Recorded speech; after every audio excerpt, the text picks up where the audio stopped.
Instagram, Facebook i YouTube. Ovo su aplikacije koje su nezaobilazni dio naše dnevne rutine i kontakta sa svijetom. Klik po klik, scroll po scroll, dok mi ne dižemo pogled s ekrana, količina mobilnog interneta koju nam gutaju raste.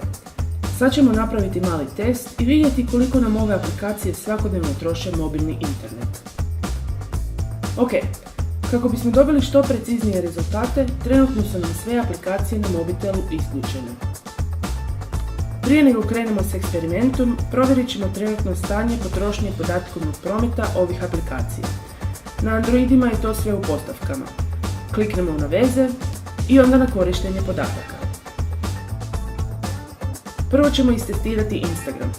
Tu smo do sad potrošili 12 MB. Idemo malo na Instagram. Scrollanje po ovoj aplikaciji guta hrpu megabajta, od čega najviše ide na Instagram storiese koji su često u video formatu. Ja ću sljedećih 10 minuta scrollati i čekirati slike i storiese svojih frendova, pa ćemo provjeriti koliko smo potrošili. Ovaj ćemo dio sad malo ubrzati jer ćemo inače to biti do preksutra.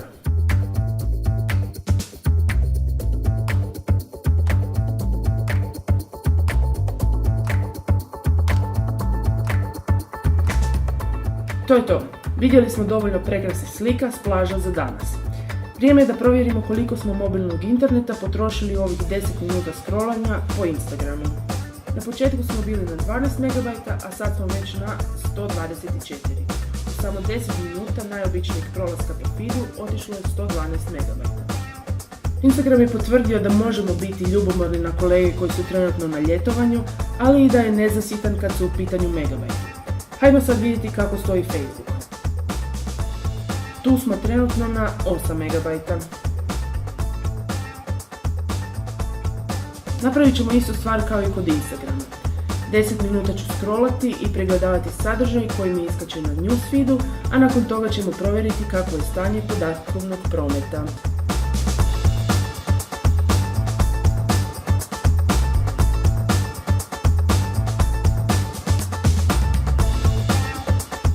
Dnevna doza Facebooka, dan.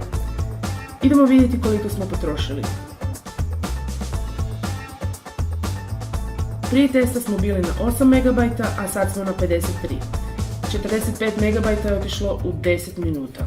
Dosta manje od Instagrama, ali svejedno puno. Došli smo i do zadnjeg testa, YouTube.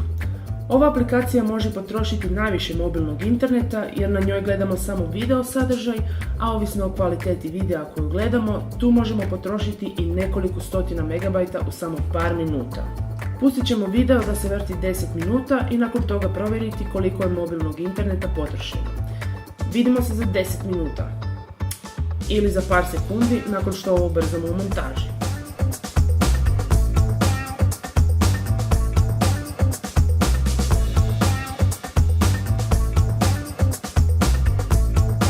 Ok, idemo sad ponovno u postavke. Na početku smo bili na 39 MB, a nakon ovog testa smo na 177. To znači da nam je u 10 minuta videa u 480p rezoluciji potrošilo čak 138 MB, što je daleko najviše od svih testiranih aplikacija. Kod YouTube-a se potrošnja mobilnog interneta može dovesti u red smanjivanjem rezolucije videa na 360p. No, kao što smo pokazali u ovim našim malim eksperimentima, i Instagram, i Facebook, i YouTube troše velike količine mobilnog interneta i to bez da uopće uploadamo fotke i objavljujemo statuse i to za samo 10 minuta dnevno. Čini se da nas naša percepcija potrošnje mobilnog interneta lako može zavarati.